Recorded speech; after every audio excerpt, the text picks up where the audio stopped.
Well, he's one of Australia's most loved comedians, and along with his purple puppet mate, he's been making us laugh for years.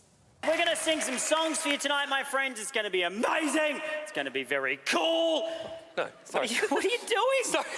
Sorry, I just thought I recognised someone in the front row, but I don't, so it's all under control. Well, this is a professional start, isn't it? Hey. What have you got? Chlamydia. No, for the song. Oh, let's do a ballad. A ballad? Let's do a ballad. Good idea, mate. I climbed your golden locks.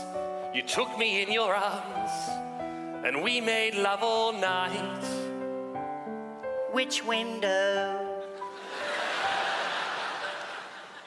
Third window from the left. That wasn't my window.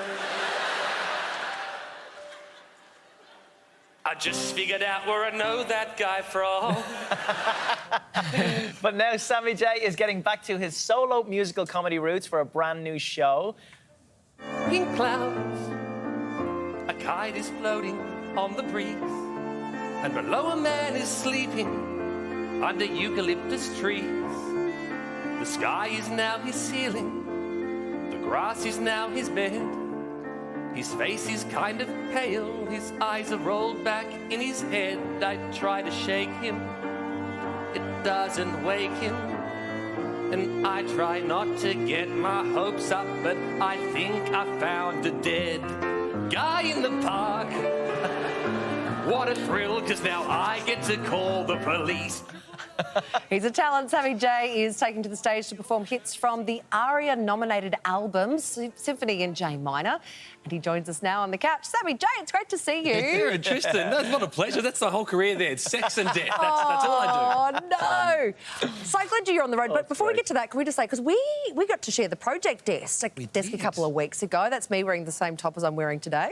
I like to So think much she loved it. We redefined television that night. It was so sweet, because I hadn't done it for such a long time, and it was your first time. You were fantastic. We were little desk buddies. We were helping each other along in the ad breaks. And, you know, when you said, Lead asked you a question about music, and you said, I just wanted to be Elliot Rhodes after seeing Frontline, I was like, I wanted to be Brooke Vandenberg. See? Match made in heaven. That make you Mike Moore in this arrangement, if we're using Frontline? I don't know the reference. I'll take a walk for a minute. But I'll catch you up later. Yeah. Now, listen, tell us about your show. Well, actually, it's been a hit in Melbourne and also in Canberra. Sold-out shows. You're in Sydney for one night only. One night only. It's such a pandemic story. I started this tour in 2020. I did Brisbane, I did Adelaide, and then the whole world fell apart. Yeah. And so this is finishing the tour I started 2 years ago here in Sydney. Is it the same show that you're touring, or is it changed?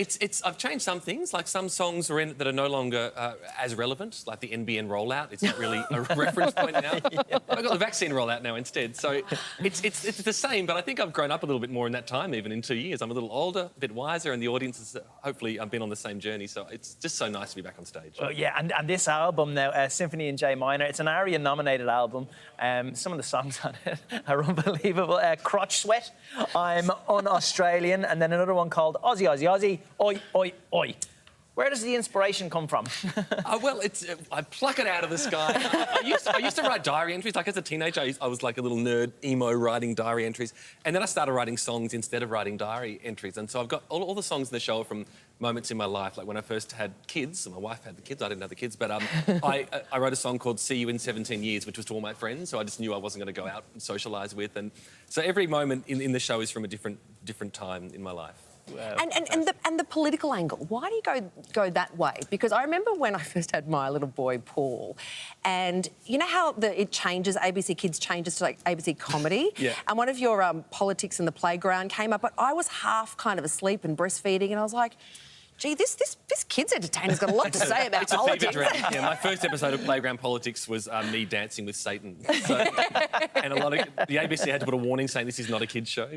But yeah, I've always loved comedy and politics. They're my two loves, and so now I get to combine them. This show a lot of it is not politics as well, and some is, but look, in Australia, it's been a long tradition we have of, taking the piss out of our leaders, and it's exciting that you are still allowed to do that. I think that's an important part of democracy. What are you thinking of the federal election campaign so far? Oh, it's ripe for material? Yep, I did a cover of Natalie Imbruglia's Torn this week, just about... I saw that! just how everyone... I think we're waiting for it to kick up a notch, you know, politically speaking. But I'm sure Hans will have more to say about that. Are you missing your little friend, your little purple friend on the road? I miss Randy all the time. He's over in the States at the moment. He's doing some great touring and things. Oh. But it's funny because when we started out together and I used to basically offend anyone over 50 when we were in our duo, and these days people over 50 are often drawn to me like moths to a flame, so I've sort of had quite a progression thanks to the ABC. That's why I'm wearing purple, just a little nod to your mate there.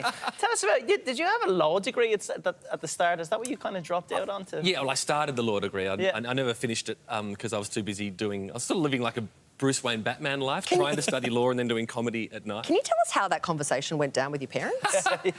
You know what? The harder conversation was telling them I wanted to do law because they were like, "This is not for you." Oh, they were really that's supportive. good. Yeah, they were teachers and they knew that I wanted to just jump around on stage like an idiot. And I've always said, if anyone wants a lawyer in Australia, don't use a lawyer who was at Melbourne Uni between 2003 and 2005 because they were with me and I was distracting them the whole time. They wouldn't have learned a thing. That's the crotch sweat one. You know what I mean? What's next for you then, Sammy J, after your one-night only show in Sydney? Well, a little bit of sleep. I do breakfast radio in Melbourne and I do my weekly sketch for the ABC. But look, I like mixing it up. I like to try and stay a step ahead, not just of the audience, but for me, because I get bored easily. So I'd like to write a musical, I'd like to write a book, lots of little things. But, you know, Well, that's a bit exciting. we don't decide the timing, do we, in showbiz? Yeah. Someone calls you and offers you something. And you're Australia's most surprising talent, supposedly. Maybe that's from someone who thought I'd suck and then they were surprised. Right. But no, I do I like not being pigeonholed. I enjoy trying different things, different challenges. So hopefully I'll get to do that for a couple of decades to come. Oh, well, that's why we love you. Elliot Rhodes, eat your heart out. You can get tickets for Symphony in J minor for this Saturday night. You can head to sydneycomedyfest.com.au or jump onto Sammy J's website. Thanks, Sammy J. Nice to see you. Great to see you, bro. Thanks for having me. Such a pleasure.